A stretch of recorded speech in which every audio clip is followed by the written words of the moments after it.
Welcome back to Colin Shield Ironworks. I was recently at my second craft market day and a friendly gentleman who also happens to be one of my returning customers really wanted to know how I forged my split crosses. So it didn't take me long to realize that I needed to film this video. And they also seem to be my best-selling item, so this is good for you if you're looking for something to help get your booth off the ground if you are wanting to start selling at a local craft fair. So in today's video, I'm going to be showing you step by step how to forge your very own split cross keychain. Let's get started, eh?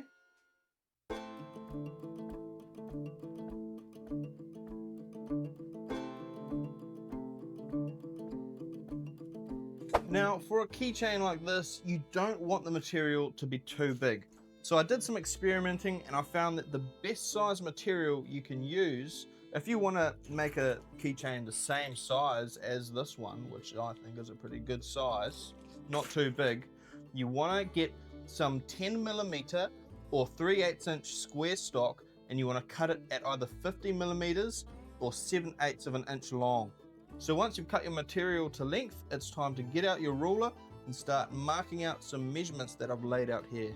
Now, I highly recommend you to write down all these measurements that I've got written down here. I've got the metric system here for all my normal viewers, and I've got the imperial system here for all my buddies over in the States. I love you guys.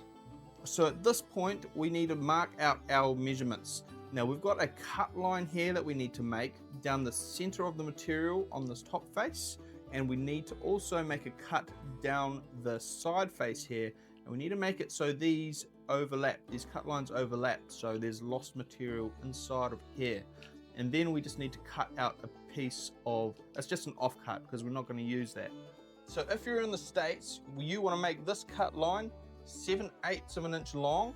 You want to make this cut line 1.5 inches long, and this piece of offcut, that's just going to be 5/8 long. And for my viewers in the rest of the world, that first cut line down the center is going to be 23mm. This cut line here down the side is going to be 37mm, and our offcut piece is going to be 14mm. Now, there is a bit of give and take with these measurements, but I've made these many times now, and I find that these just give the best result. So when you mark your piece of material out, you can see on this top one, that's our line down there, and that is measured at 23mm. Got our 37mm line there, and you can see how they're going to overlap there, and then that mark there is just for our offcut piece. So we're just going to get a little bit of square and get rid of it.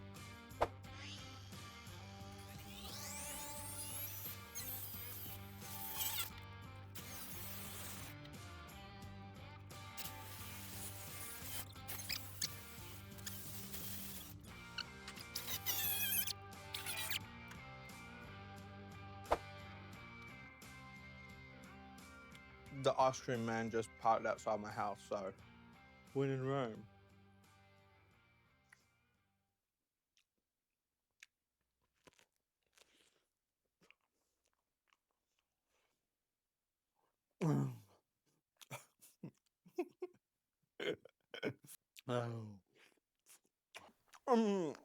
All right, back to business. In an ideal world, I'd love to be able to use a bandsaw to cut these, just because as your discs on an angle grinder wear out, you might not be able to reach all the way down. I mean, that's already very close, as you can see.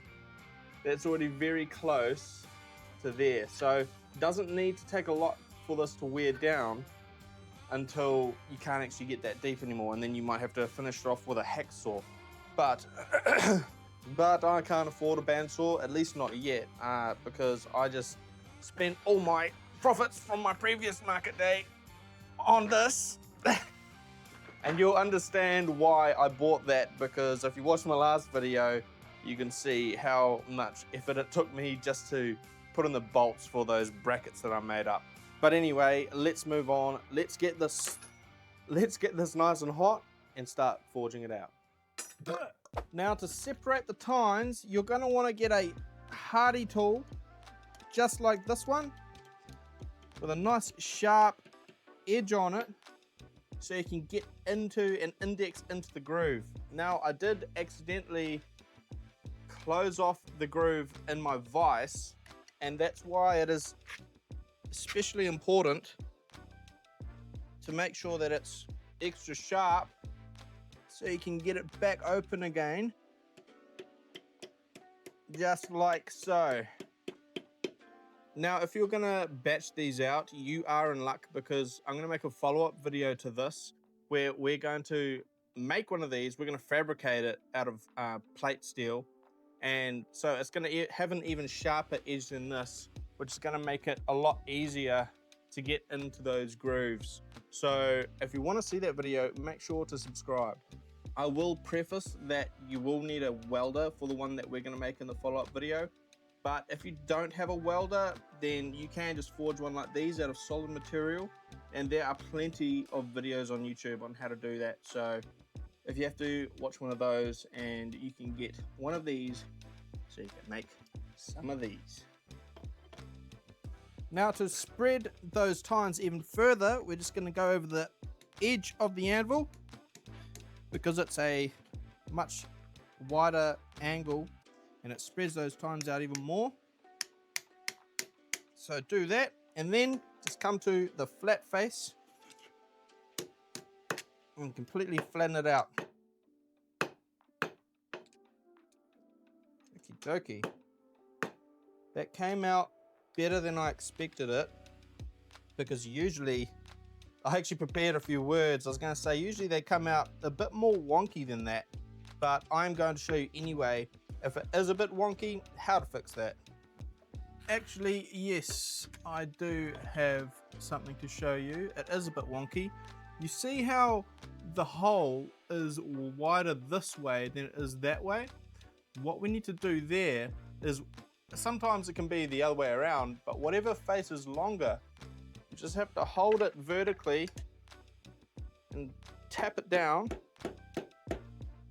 until it corrects that hole and becomes more square. Sorry, I've got a manual focus. Let me see if I can correct that. See how it looks more square now? Now, a common problem that I get is these arms are usually bent kind of out of alignment. I can see this arm up the top here. I'm trying really hard not to burn myself while also looking at the screen. It's coming back this way a little bit. So I'm going to show you how I correct that. What I do is I drop it down in the hardy hole, make sure it's secure, and I try and tap directionally down. Just make some small adjustments, and that is already fixed it. Easy as that. Usually they come out of the forge a little bit more wonky than that, so it only took me a couple taps and we're good. So now that I'm happy with the shape, I'm going to punch the hole with the key ring. Not with the key ring, for the key ring. And you want to make sure that the hole is close enough to the edge so that the key ring doesn't get deformed when you're trying to put it in. And when the key ring does get deformed, it is impossible to get it back into shape. So you're just wasting materials at that point. So I punched about 3/4 of the way through. Now I just need to go back to the other side. Let me get that in shot.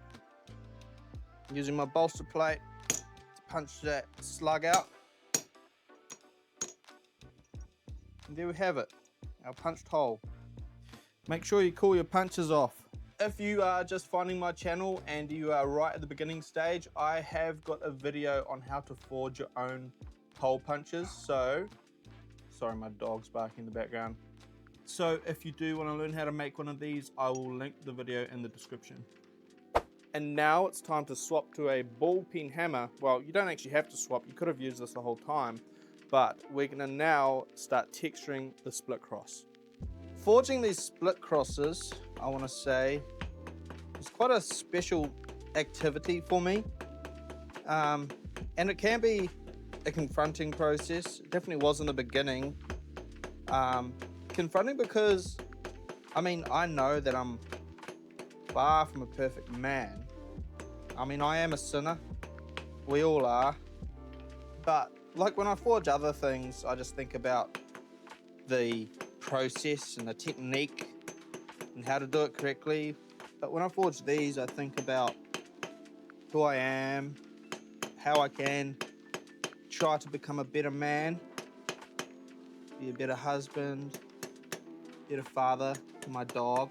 I don't have any kids yet, but I have got a little doggy, and I try my best to be a good dad to her. When I first started forging these, I almost felt as if, like, who am I to be forging these little crosses? I mean, I don't see myself as deep of a Christian as I want myself to be, which is something I really need to improve on. I mean, I almost felt like, I wasn't worthy. But now, as I deepen my faith, I see it as a way to help deepen it even further.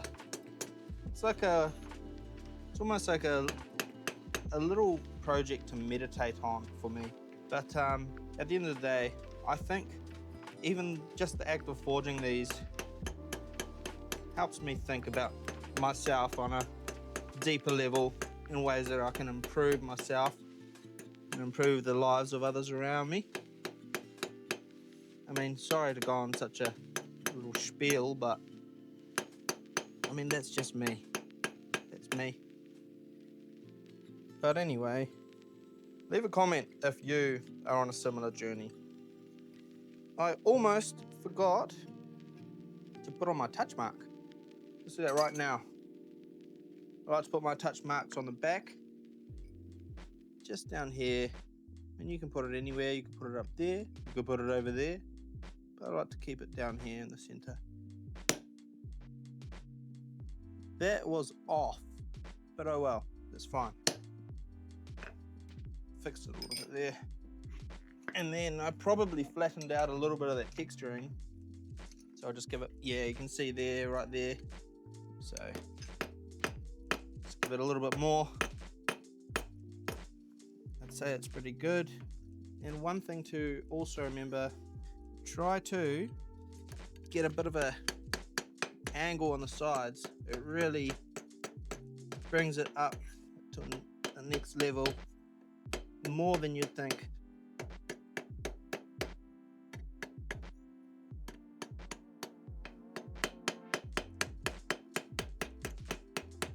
There we go. I'm going to clean this up a bit.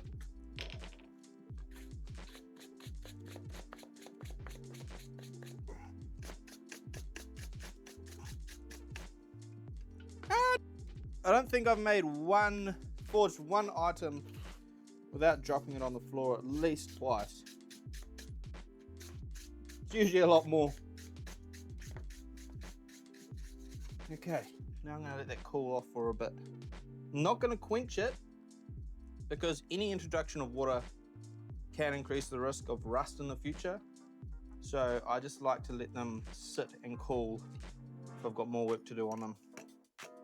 Righto, we are almost there, but we are not done yet. Next, I'm going to take a bit of sandpaper and just hand sand it, and that'll take off the tops of that texturing and really make it pop. So I'm going to do that right now.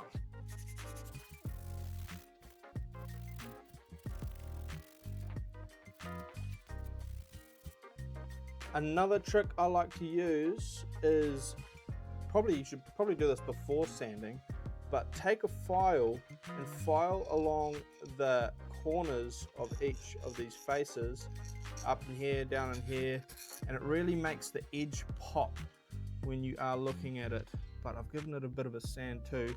Yeah, I would suggest do the filing first, just on those corners. Take off any sharp edges that might be there from forging, which I've already done, and then do your sanding.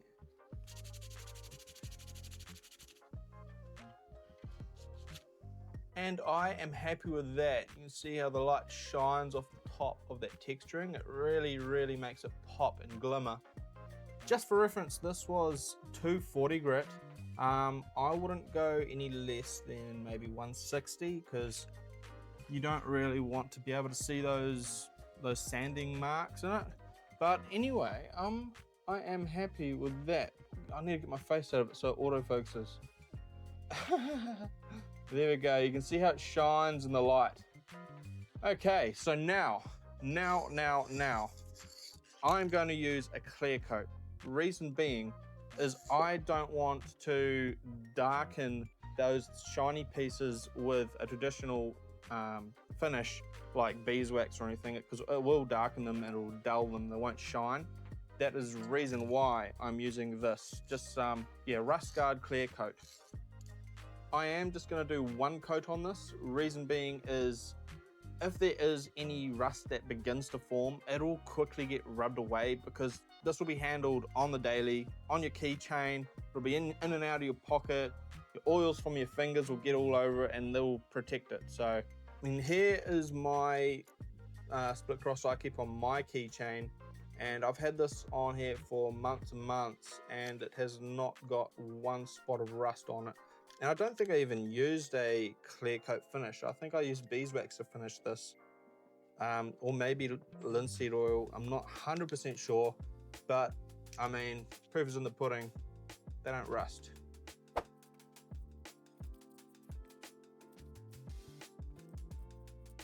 If you do get any dripping, which I don't have here, but if you do put on the layer a little too thick, then just use some tissue and just kind of pull it off with the tissue. I've found that works very well.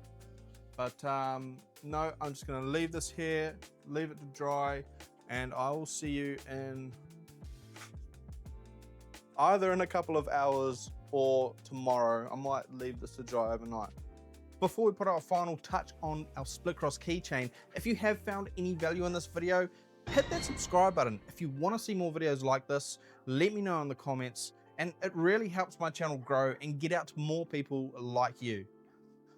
And hit that like button too. Bloody dog. It's only when I'm out here in the forge. And it is finished. Now, to finish off this split cross keychain, we need to install a key ring. I just picked this bag up from my local hardware store, and it was cheap as. It was, I don't know, I think it was like $15 for, how many's in here? 100 of them. So this will last you quite a while. And remember, you want that hole to be fairly close to the top there, so we don't end up bending and deforming the keychain, because yes, I have done it in the past and it doesn't look good, and you have to either reforge it or maybe sand it down a bit so it doesn't cause that issue. But we have now got our finished, let me get the light on it better. And there you have it. If you have followed along today, then congratulations, you have forged your very own split cross keychain. I always keep one on my personal set of keys because it's like a little reminder of why I'm here, and I hope that it can do the same for you. Now, if you want to sell these by any chance, then I'll say that you probably should, because I had a look on Etsy and these are going for upwards of 45 New Zealand dollars. Now, there is kind of a range of quality for these, because I've seen some that don't look like they've had a lot of care put into them. But it's those little things like putting in the texture. Let me get this focus. Putting in the texture, taking off the sharp corners, sanding it, and giving it a proper clear coat. Those are the things that really uplift the quality, and it doesn't take a lot of time to do that. So I'd highly recommend you practice that. Now, I don't charge that much. I only charge $25 a piece for these because I don't have to worry about shipping costs or anything like that. I haven't got an online store yet. I probably should, but to be honest, I don't have time at the moment to deal with all of that because I've got so much other stuff going on in my personal life, including renovations and stuff like that. But I'll say make plenty of these, take them to your local craft fair, or you can sell them on Etsy if you do have time to do that, because it'll really help get your business off the ground. Start paying off your tools, pay for your steel, pay for your materials, coal, and yeah, but until then, see you next time and have a good night.